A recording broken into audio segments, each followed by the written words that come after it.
Oh my god, what an episode. That was a hell of a roller coaster. The hanging, I legit thought we were going to have like a Game of Thrones case on our hands where they do execute the main character, and I couldn't compute. Wow, that was close. I'm actually surprised that Margaret didn't pass out from pure shock, because like she was this close. This close. Okay. Margaret isn't dead. Okay, so we all kind of knew that, like, there's no way she's gonna die. She's the main character, right?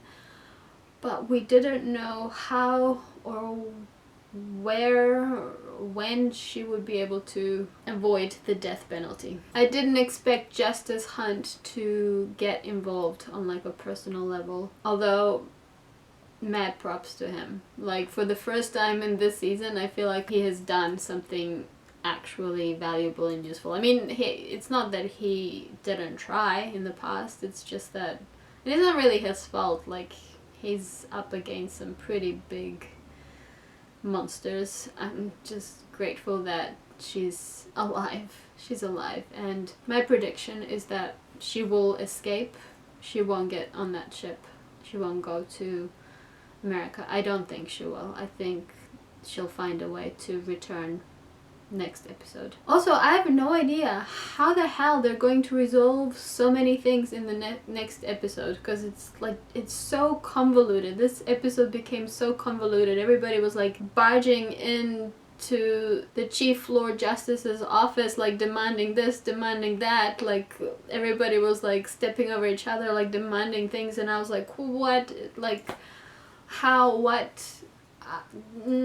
And I don't know how they're going to untangle this massive web of conspiracies and blackmailing and in one episode, unless they like, you know, set it up so that it's the premise for season 3. In which case, remember to tweet Hulu and ask them for a 3rd season, because we need it, right? Like, it still hasn't been announced, so just putting it out there. Again, you will hear this again next review and next reaction video, because I just want to make sure we do everything we can as fans to let them know that we do love the show and we want more, okay? Okay, anyway, back to the episode. I don't know how they're going to resolve this in one single episode, although they did manage to do similar in the previous finale. So I wouldn't be surprised if somehow they pulled a magic ribbon and everything kind of fell into place neatly, like how they did last time, because I did not expect that ending last season, so I was pleasantly surprised by that. So I'm really interested to see what the hell they're gonna do next episode, the finale of season 2, because this is intense. It's a lot. It's a lot, right? Okay, so can we mention the kiss? And I'm not talking about Charlotte and Isabella. That was the kiss of episode 6. There is another kiss, an unexpected kiss that happened in episode 7. Well, there were a few, but I think the one that will be on most people's minds is the one between Nancy and Margaret. What just happened? I was like, I am shocked. I am not mad whatsoever. I'm just surprised. And I really love this show so much. And I have mad respect for the writers, because it's obvious they don't see things as other showrunners and writers would. They see possibility and they explore it, and they see human relationships and people in general for what they are: complex, layered, with rich histories. And that kiss between Margaret and Nancy, I don't quite know what it means, but you could feel the weight of their history in that, and that blows my mind. That blows my mind. Also, it does make me kind of think, like, did they have a thing? It's entirely possible. Apparently, friendship has many faces. That is the theme of this episode. So, who knows what happened there? Margaret and William, I love them so much as a couple. I think they're amazing. I guess I'm just trying to say it doesn't have to be either or. It can be many things at once. I don't know if this is making any sense. But whatever it is, you can tell that Margaret and Nancy mean a whole world to each other. And honestly, their relationship, their friendship, whatever it is they have, I just find it so beautiful and so true. And just a breath of fresh air, seeing just how open they are and how layered and complex they are. And I love this. Like, I love this show for it so much. Okay. Lucy. Oh my god. That girl is a mess and she is in trouble and she is just a baby and I feel so sorry for her and I feel so mad at her and it's not even her fault. It's not her fault. That's what we have to remember, okay? She's just a kid who thinks she knows what she's doing and is doing her best, but she has no clue. And they manipulated her. Lord Fallon manipulated her, used her, and now she is, I believe, drugged. It's possible because she didn't stir at all for all those hours. I don't know what the hell that was, but that didn't seem like regular sleep to me. Something's off about it. I really do think they drugged her and I am scared. I'm scared. When Margaret heard that Lucy spoke against her, oh, that moment killed me. That was fucking heartbreaking. But I know they will come face to face and everything will resolve. I know. Oh my gosh. What if Lucy, when she finds out what happened and how badly Lord Fallon used her against her own mother, no less, what if she kills him? It's possible. That would almost kind of come full circle because he kind of trained her up a little bit to be a psychopath. So I feel like it would kind of come full circle if she used her fencing skills against him. Of course, the implications of that would be like putting them back to square one all over again. It would be like season 1 and 2 all over again because, you know, with what happened with Howard in season 1. And then, like, imagine Margaret being like, oh, god damn it, Lucy, you gotta stop killing people. Like, I can't keep pretending that I murdered the... Well, she murdered the first one, really. But anyway, okay, it may not happen. I don't even know what I'm saying. It's possible, but I don't know. I have no clue. I also can't wait till Amelia is up on her feet because she will have an interesting story to tell. And Chief Lord Justice, whatever his name is, Mr. Tallyho man, he better listen. He better fucking listen, and justice better come for everyone who deserves it. Because I am done with these corrupt men. I also wonder whether Abigail will also speak up against Lydia. If Emily approaches her and asks her to speak, I wonder whether she will. Whether she'll have the guts. I know Emily's like desperate as fuck, so she will probably try really hard to convince her, but I don't know whether Abigail will have it in her to do that. She seems pretty broken.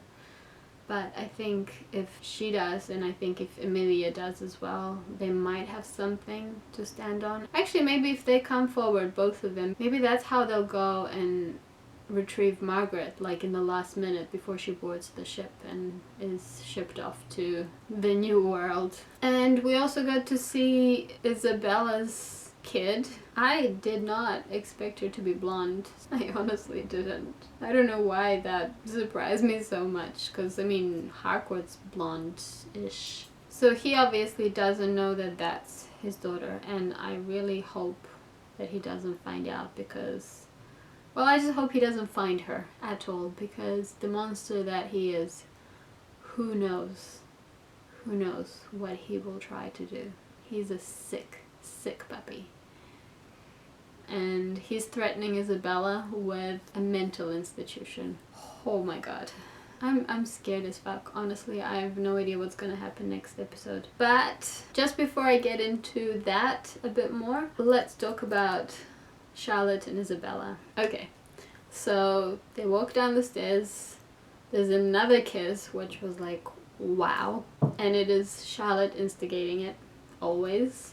She's always the instigator of kisses. And we kind of know what went on that night. I think that's a given. That's a given. And then Isabella goes, I don't know if I should be paying you for this or... And Charlotte's like half offended. And then she's like, it was a gift that I had great pleasure in giving. I bet you did, Charlotte. Charlotte, you harlot, whom I love very much. And then they part ways, and then she goes into the kitchen and sits down, and her family's kind of half teasing her about Lady Isabella.